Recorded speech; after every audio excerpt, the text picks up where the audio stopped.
Welcome to 52 Weeks of Hope. This is where you get to hear how to feel happy, balanced, and worthwhile, how to make that lonely ache vanish and feel empowered, confident, and secure. I'm Lauren Abrams, and today we're talking to the fabulous Reiki guide and meditation teacher, Rachel Lyle. Rachel's mindfulness practice is so easy, you can start it right away and immediately feel centered and balanced. Rachel's here today to discuss how she struggled her whole life with anxiety and depression, and now she's a wellness advocate and uses different modalities to ground, heal, and reclaim any part of your life. She has amazing energy that I'm sure you'll be able to feel from wherever you are. She's just this great spirit, and she has a fabulous surprise for you at the end of the show, so please make sure you listen all the way through the podcast. Welcome to 52 Weeks of Hope, Rachel.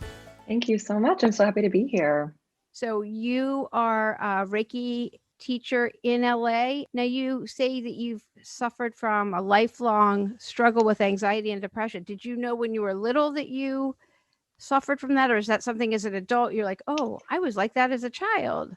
Oh no, I was a unique unicorn. I felt that was a big part of my stories. I felt very, very different and unique from a very young age. I suffered from anxiety, and I didn't know what it was for sure at the time, but I had a lot of experiences of just unfortunate timing, getting really anxious at a sleepover or being in class and feeling like a panic rising, and I had no tools to deal with it. It wasn't something, I grew up in the South, and it wasn't something that was talked about really. And I kind of just felt like I was different or bad or broken. And, it's just been it was, and sometimes still can be, a very defining characteristic of my life. I was like, oh, well, I'm anxious, oh, well, I have panic. And so, yes, to answer your question, I was very, very aware of it growing up.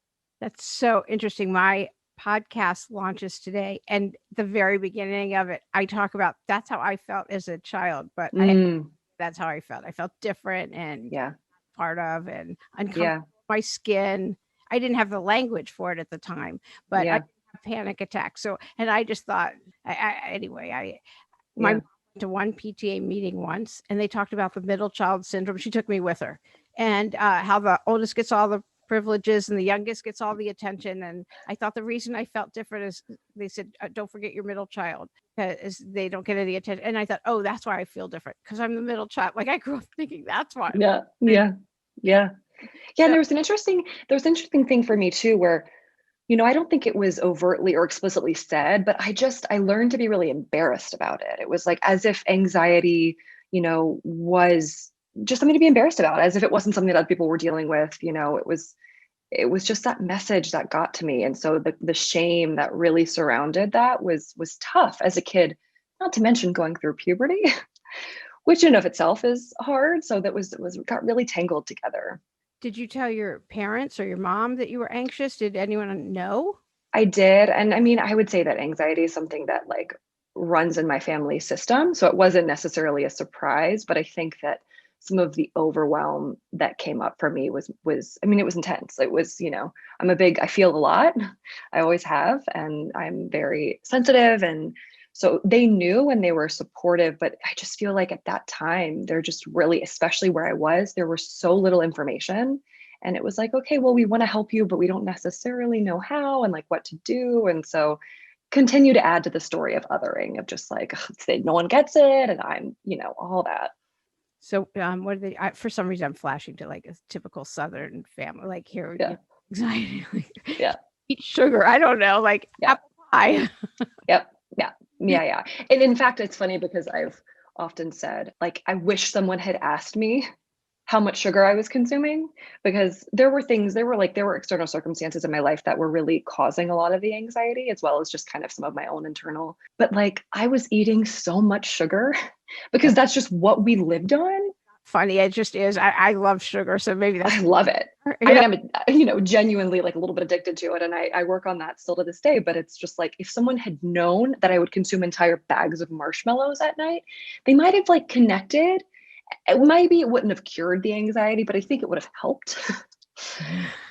But you live and you learn. I don't know. I guess it depends on the kid. My son loves sugar like me, and my daughter, and not so much. I don't know. Who knows? So what did you do with that? And did you just turn into yourself, or I used to hide how I felt and just superficially had friends. I don't know. Yeah, absolutely. That was, I mean, several different things happened. One was that I was put on anti-anxiety medication pretty young, which again, like I just, it was what happened, and that's fine. But I just wish there maybe would have been like a larger conversation about like a holistic approach. But that was another thing that just wasn't talked about. And so that added to like, it was just a secret. I felt like I was just carrying like all the secrets. And so I had to keep myself pretty protected, because if someone would like get in, I couldn't let that happen. So I had like one or two lovely friends, and one that I really was really close with growing up. But other than that, I kept people really distanced. I was, I mean, I'm Southern, and I have a background in acting. And so I'm great at pretending. I can perform for you and I can make you think that everything is great. But people didn't know me that well necessarily. And, I went through college that way a little bit, and just wonderful people I was connecting with. But I feel like as I got older, people started to poke back and be like, you're not sharing much about yourself, like started to see through like my song and dance of like, wait, but you're not adding to this. You're kind of just, you're deflecting, or whatever the case may be. So I got started to get like holes poked in that. So it wasn't working as well as I got into kind of my early 20s. So the chameleon kind of person. So what was the catalyst that made you just, I guess, get help, or what? Yeah, a couple different things. I went to school in New York City, which for me was amazing. I loved it. Absolutely amazing. And it really did kind of, I think, encourage like the go, go, go mentality of like continue to just pursue and don't stop and don't think and don't take care of yourself. And that's just my experience. And, everyone can have different experiences. But I moved to Los Angeles after college, and there just started to be like the pace slowed down a bit. And there were a lot of people here that were interested in things that I was always interested in, but like maybe wasn't letting myself pursue, like kind of some of the spiritual practices or just wellness in general. There was a more of a focus or more of a space for that here. So I kind of like let that in a little bit more, and I started to pursue some things I was curious about in terms of wellness. And I met my therapist, who I've been with since I moved here, I just love her. She's great. And she saw through a lot of my BS and really helped me, knew I wanted a bigger life. And she really helped me find a lot of different ways to get there. So, but I do think for me, like Los Angeles Los Angeles, for better or for worse, it has a lot of things that are challenging, but it really does. There's a slower pace here, and there's just more of an acceptance for alternative practices, and just kind of going a little bit more inward, which really supported me. So what were the spiritual practices that you discovered? First was meditation. And meditation was something that had been suggested to me for a long time. People were like, I think it could help you. And I was like, maybe, but didn't really super commit to it. And then I started on the Headspace app and would do that by myself. And they have like a lovely introduction to mindfulness meditation specifically. But I started getting more interested and getting more involved, and was taking classes in my community and connected with some teachers, and just got deeper and deeper into that process. And I found that incredibly eye-opening, and continue daily. I find it eye-opening daily to have a meditation practice. Somewhere along the way, I just felt some weird call to learn about Reiki and Reiki healing. I had truly never heard of it. Like, I'm not someone who has, I had no knowledge of it, but it was just like, it was one of my first feelings of kind of just gut pull to something. I was like, okay, I can't explain this. Don't know what it is. Seems pretty weird. And yet I had an interest. And so I followed that interest, and I got certified for Reiki 1. And then about a year later, I got certified for Reiki 2. And then a year or two ago, I got my Reiki Master certification, and just loved the mysticism around it. I don't know why it works.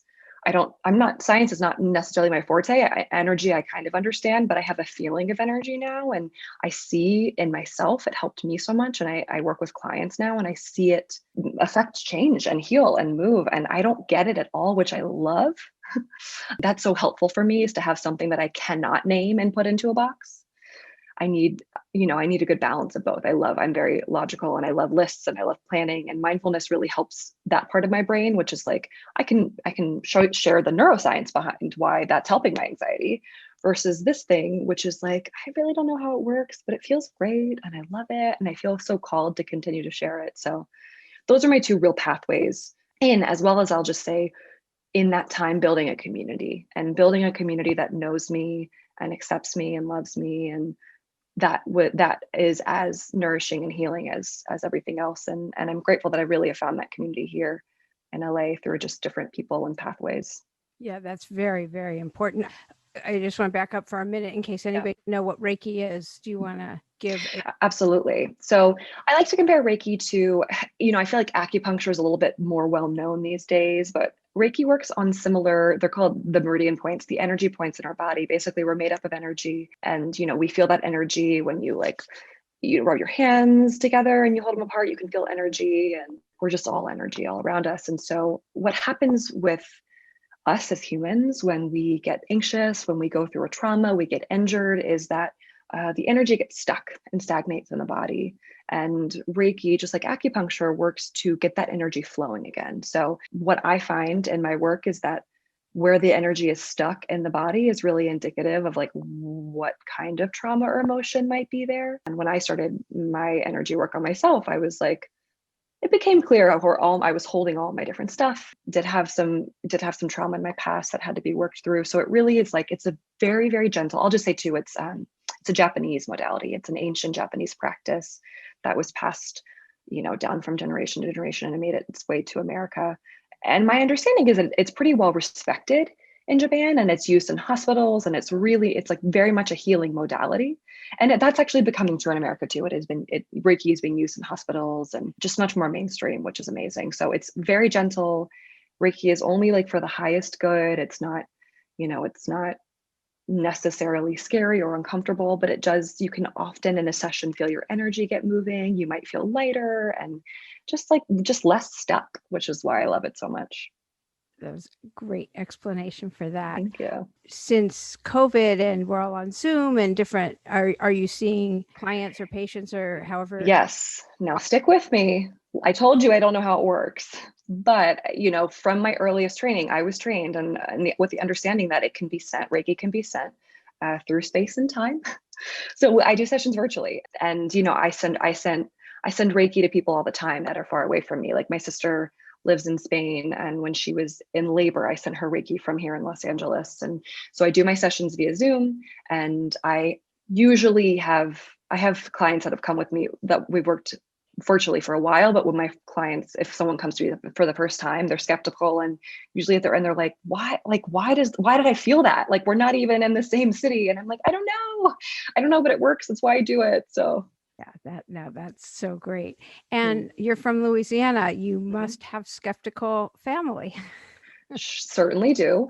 Although I will say very supportive, very, very supportive. But what's so surprising is that when I told my grandmother, I think she's 84, 85, born and raised in Louisiana, she was like, oh, I was kind of the guinea pig for my friend. She calls it Reiki. She was like, I was the guinea pig for my friend who was a Reiki teacher, and it felt great. And I thought it was great. I'm so happy you're doing it. And I was like, oh, amazing. I'm very shocked.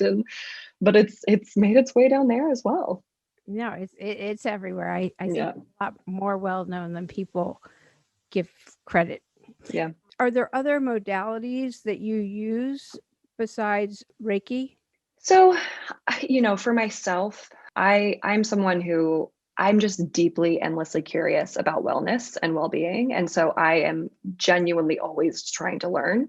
I'm doing a course right now. I am happiest when I'm learning new things. And sometimes the kookier the better. I like to stay grounded, but for me personally, and I just like to use myself as kind of like a guinea pig. But through Reiki, I've really opened up my own intuition and find myself in sessions just like getting images or ideas or just different ways of information that gets transmitted that I share with clients and we have conversations about, and it's super interesting. And I'm doing a lot of work right now to deepen some of that. But I would say that what I do in my personal life, I end up bringing into my sessions, and a lot of what I've been doing recently is using energy similar to Reiki, but a little bit different, to really clear like limiting beliefs and stuck beliefs.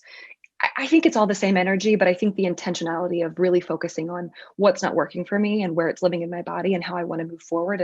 And then with the energy, putting in positive replacing them with positive beliefs. I have found that really, really amazing in the past year specifically. And that's something I've been working on bringing into my client sessions. And then, I feel like my meditation practice, I love working with beginners in meditation. It's something I feel really called to, trying to make meditation be really not intimidating, interesting, easy to start. I really want to like make it as just comfortable as possible.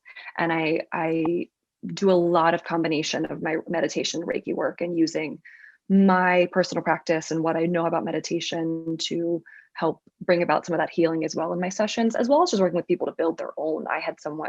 I worked with a teacher years ago now to really solidify my own practice one-on-one. And I found that really transformative.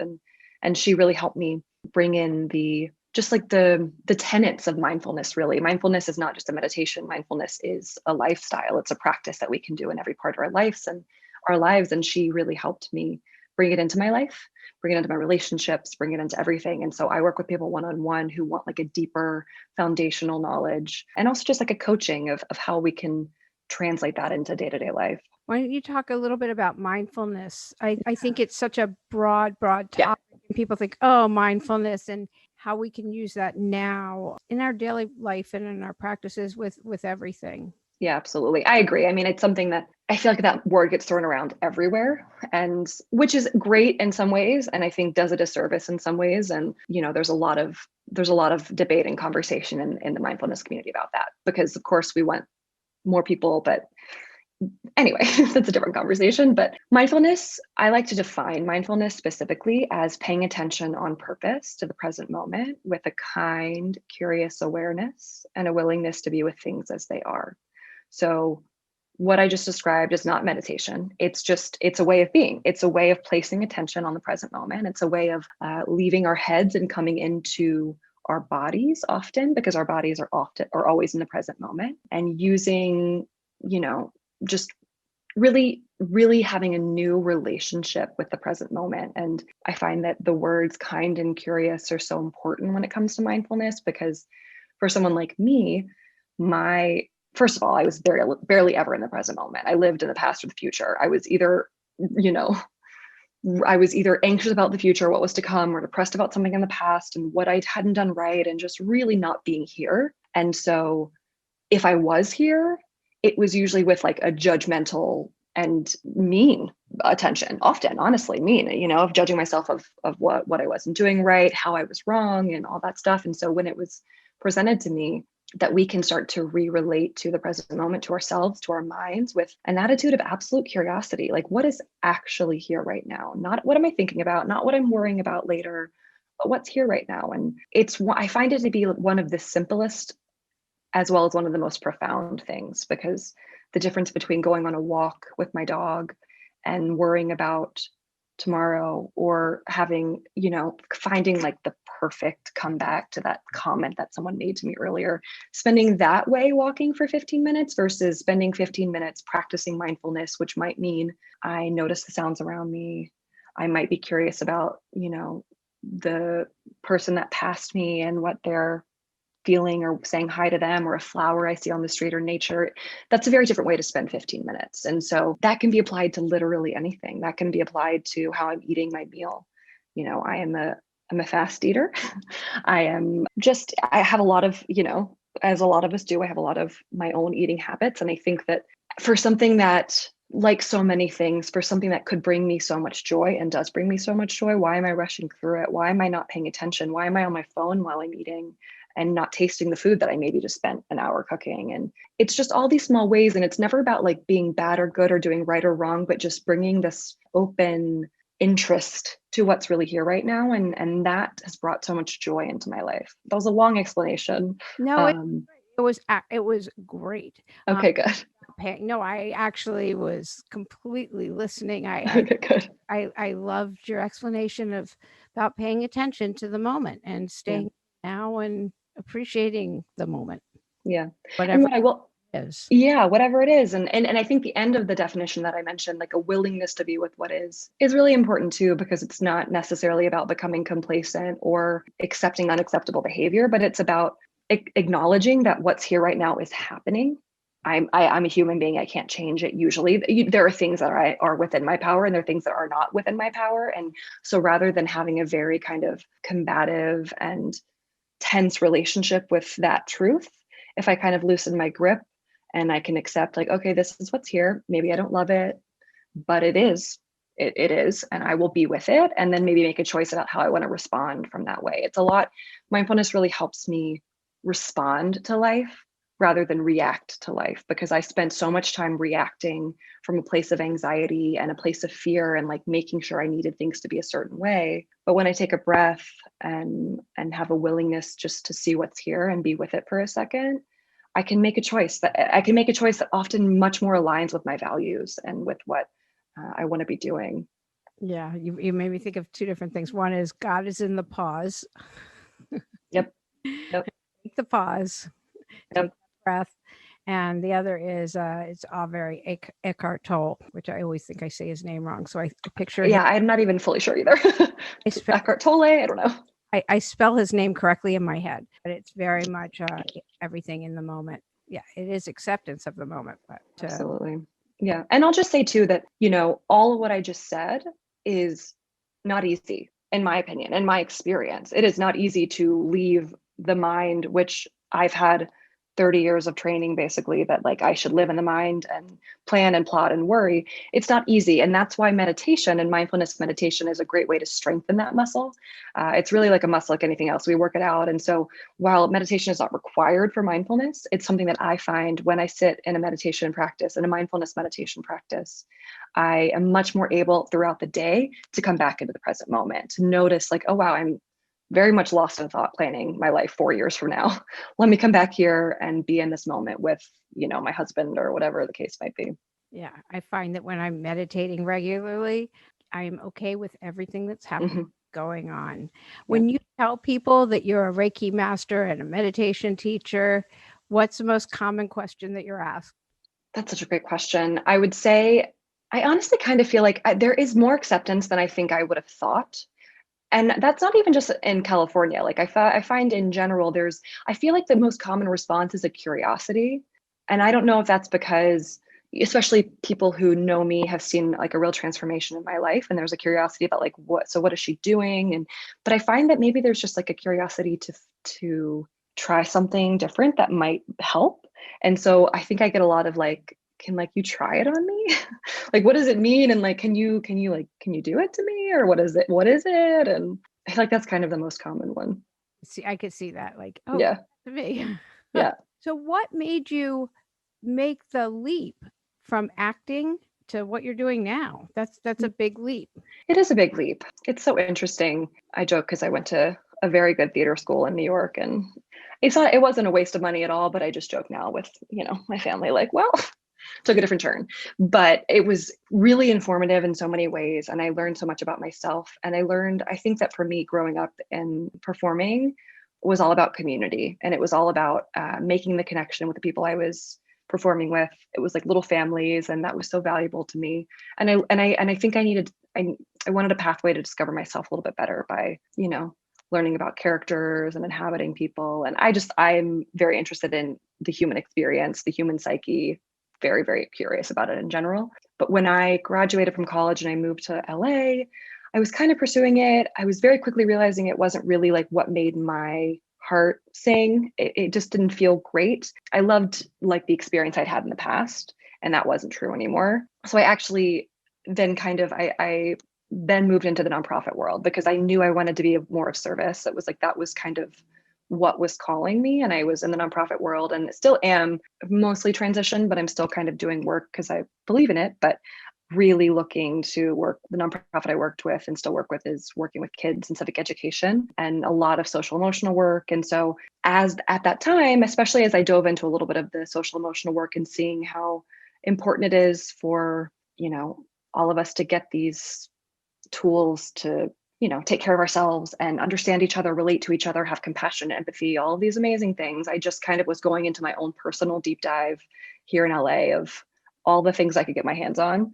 And it grew a little bit out of, with meditation, it was Reiki. I was sharing it with friends. People were asking me about it. And about 2 years ago now, I after doing that for a while and sharing it kind of informally, I was like, no, this really lights me up. This really is where I feel called. And I had not had that experience before. Like it was a new experience, and one that I wasn't sure I would ever have, of just like, it's not perfect. I don't love everything about it, but I feel truly like in my body and in my purpose when I'm sharing mindfulness, when I'm giving someone a Reiki session, when I'm communicating and hearing someone, kind of like this podcast, like in my sessions, like talk very vulnerably and openly, and help guide and suggest and watch people have their own transformations, and feeling empowered and healing and all of that. It just really lights me up. So I still have my feet in a couple different doors, but I'm most of the time doing this meditation and work in the Reiki community. So it's been a very windy, up and down, interesting. I don't know how any of it happened, but here we are. Yeah. So what would you tell somebody that isn't doing what they really want to be doing, but they haven't made that leap of faith yet? I think something that was suggested to me when I was feeling a little bit confused was, someone asked me, like, what is it that you do in your free time that you do because you enjoy? And that was so clear to me. Yep. I weekends, every podcast I listened to was like self-help. Everything I did on the weekend was like a workshop or a this or a that. And, it didn't really occur to me that something I was that interested in could be something I pursued. And, but I think once I've made that connection, I needed support to, because for me, it's a huge leap of faith, and there's a lot of fear and programming and, stuff on top of it. I didn't think I could just like step out of a job where I was already making money and do something that like lit me up. It just didn't seem practical or okay. And I was like, all these different fear. So I got a lot of support from some amazing women that helped me walk through that. And I didn't do it alone. And it was like, yeah, I'm scared. I know it's what I want. I think it's what I'm best at. I think I can really help people, but it wasn't easy. It wasn't just like I woke up, I was like, perfect, let me do this now. It was scary for me, especially to put my heart and all of my energy into something that That that I loved. Yeah. Yeah. It's like if I don't love it, then it's easier just to kind of like do it, like wake up in the morning and do it. But it's very vulnerable. But there's your message of hope right there. This is what you love doing, and you're doing it. Yeah. And Yeah. walk through your fear, but you didn't do it alone. You did it with Mm-mm. community and the help of all these friends. Yep. Absolutely. That's so fabulous. Yeah. Here you are, you're doing it. Yeah, absolutely. I'm, if you had known me 5 years ago, this would be a surprise. And it is sometimes still a surprise to me. I got married 2 months ago, and this just, That was going to be my next question. Congratulations. yeah, thank you. Thank you. I'll get to pivot in during COVID. So Exactly. you keep going with that. You got married 2 months ago. And Yeah, just to say that, like, again, if you had told me 5 years ago, 10 years ago that I would be married and, in this path of something that I love, again, it's not perfect. It's not every day. I don't wake up like, I'm not Snow White. I don't wake up with like sparkles and animals singing to me, but I do wake up with a sense of purpose and joy that I get to kind of tap into during the day, and have a relationship that's really healthy and flourishing. And those things were not in my vision. I couldn't have seen them, living kind of in a place of anxiety and a little bit more darkness and just fear, just living in fear, that these opportunities didn't seem possible to me. And so my group of friends too, so loving and supportive, I think equally as surprised that I'm, married, and everyone is so happy and has seen me like really step into my own over the past however many years. But we joke sometimes about like, wow, what a shock. it's so great. So Yeah. everybody gets to change. Like Mm-hmm. clearly you are an example coming from that kind of lifelong struggle of Yeah. depression, anxiety. Yeah. I mean, I don't know you, here, and I see you as this person. Yeah.